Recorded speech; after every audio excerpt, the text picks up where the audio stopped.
Halo semuanya, saya Vida Mastrika dalam video sharing tentang dasar-dasar pemrograman Java. Kali ini saya akan membahas coding tentang overloading.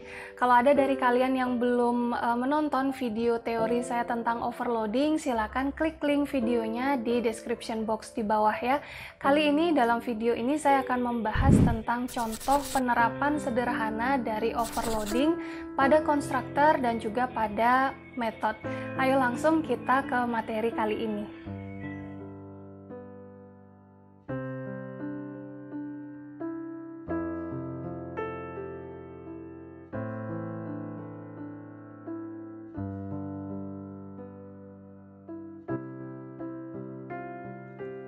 Oke, ini adalah video untuk menjelaskan tentang contoh dan coding tentang overloading.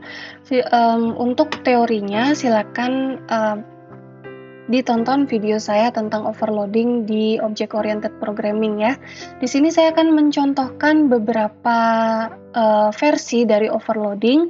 Di sini saya punya project yang namanya overloading. Saya punya satu package.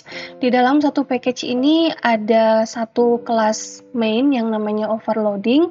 Saya punya kelas jumlah yang nanti akan saya pakai untuk contoh overloading dari metode.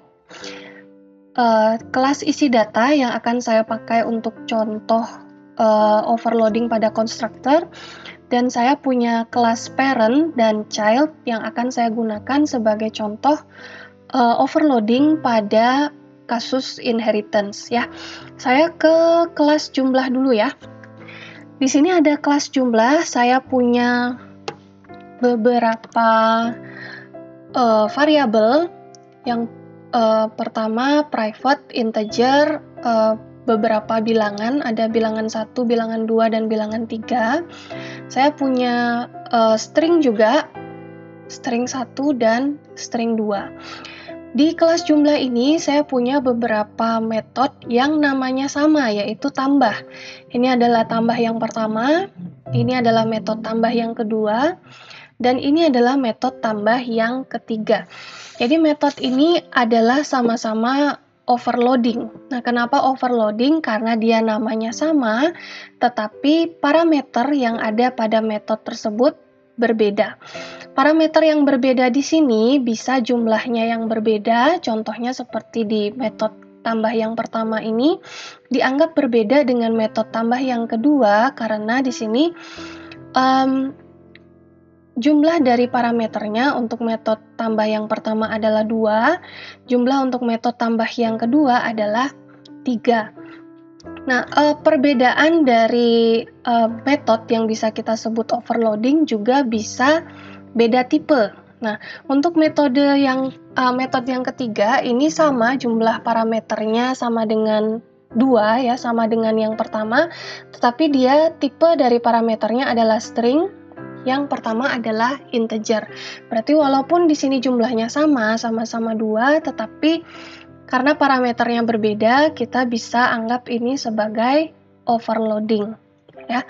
Di sini untuk jumlah action dari tiap metodenya adalah untuk metode yang pertama, di sini saya punya dua parameter yang bisa diisi, yaitu parameter A dan parameter B.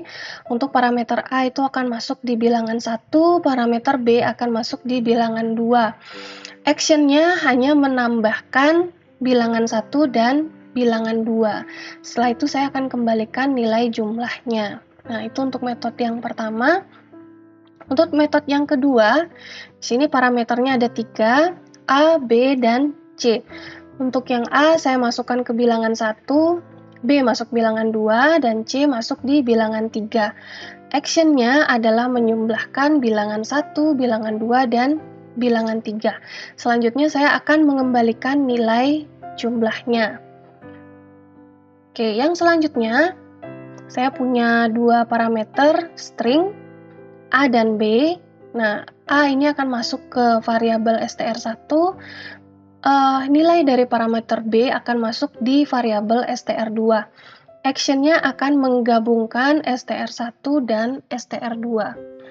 Di sini saya juga akan mengembalikan hasil dari gabungan string tersebut. Oke, bagaimana implementasinya ya? Implementasinya ini saya sekarang ke kelas mainnya, kelas overloading. Di sini saya punya beberapa variabel, integer hasil 1, hasil 2, dan string hasil 3 ya. Saya akan membuat objek dari kelas jumlah yang kita punya beberapa metode overloading tadi, dengan nama objek adalah objek jumlah ya. Untuk memanggil overloading metodenya ya, saya contohkan di sini. Ini print biasa ya, untuk menandakan dia adalah overloading method. Oke, saya akan memanggil metode tambah dengan 2 parameter seperti ini. Nama objeknya adalah objek jumlah, terus kita bisa pilih metodenya tambah dengan 2 parameter. Berarti saya akan memasukkan integer 2 bilangan ya di sini. Ada 5 dan 5, dan hasil return dari metode ini saya akan simpan ke variabel hasil 1. Selanjutnya saya akan print ini hasil dari metode 2 parameter, dan saya akan menambahkan hasil 1 di terakhirnya ya. Untuk yang selanjutnya saya akan mengisi variabel hasil 2 dengan hasil return dari metode tambah yang 3 variabel, 1, 2, 3. Setelah itu saya akan print lagi, ini hasil metode 3 parameter dengan menambahkan hasil dari variabel hasil 2 ya.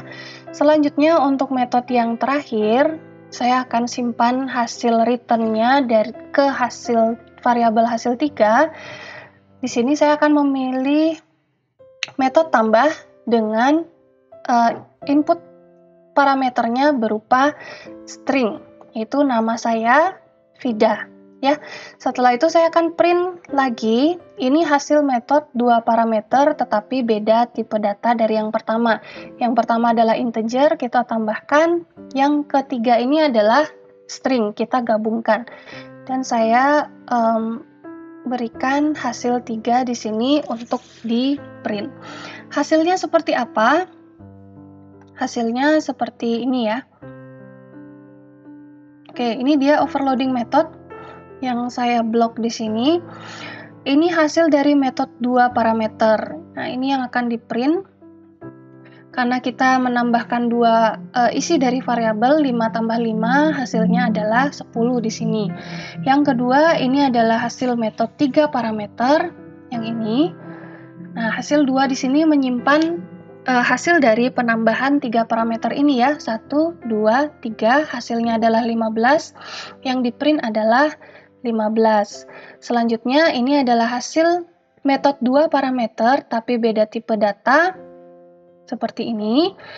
Yang di print adalah isi dari variabel hasil 3, yaitu hasil gabungan nama saya dan Vida, sesuai ya.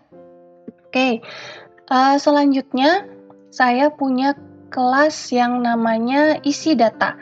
Kelas isi data ini adalah overloading juga, tetapi konstruktor yang di overloading. Oke, ini adalah kelas isi data. Saya punya beberapa variabel string, nama, nim, dan prodi. Konstruktor ini pasti namanya sama dengan nama kelasnya ya. Di sini ada 3 konstruktor untuk isi data. Ini yang pertama, ini yang kedua, dan ini yang ketiga. Isi data ini ceritanya adalah metode untuk mengisi data mahasiswa. Oke, untuk konstruktor ini hanya mengisi nama saja, yang 1 parameter.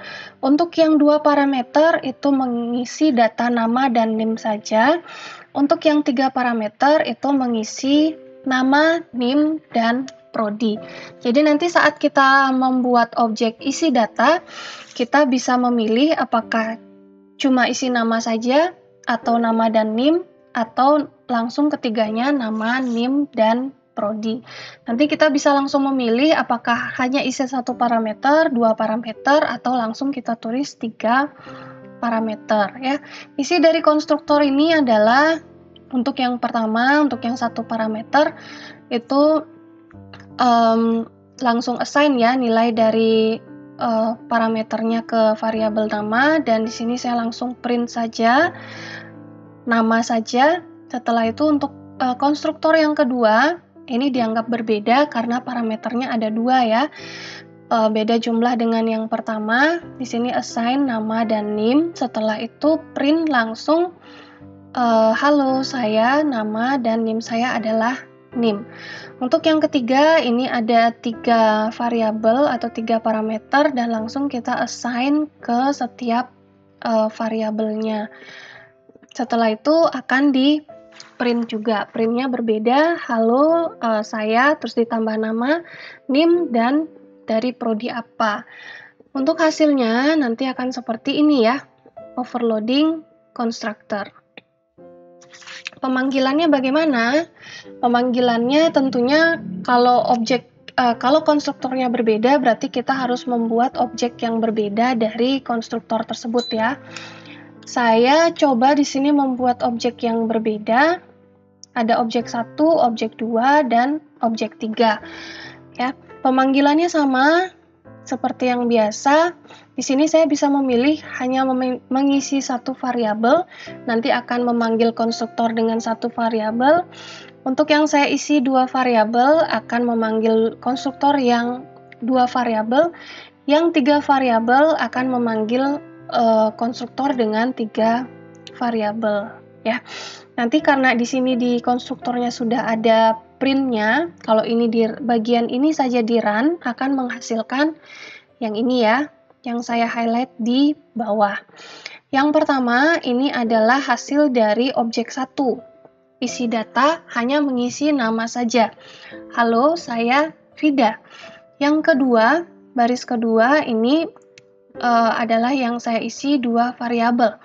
Halo, saya Risma, NIM saya sekian. Yang ketiga, ini adalah hasil dari objek ketiga yang saya isi dengan 3 variabel. Halo, saya Muni, NIM saya sekian, saya dari prodi informatika ya, sesuai dengan apa yang kita isi di kelas isi data. Seperti ini ya. 1 variabel, 2 variabel, dan 3 variabel. Oke.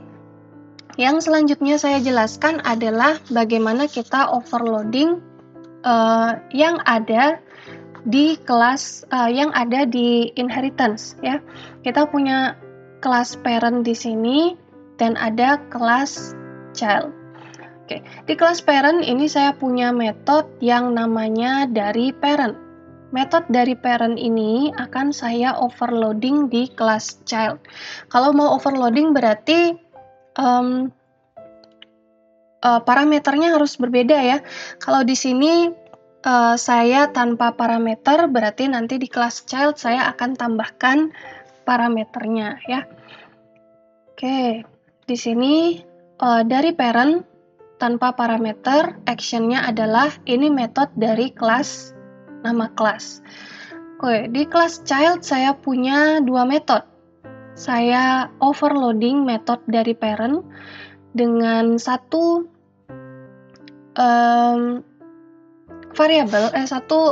parameter yang namanya adalah nama kelas, yaitu string.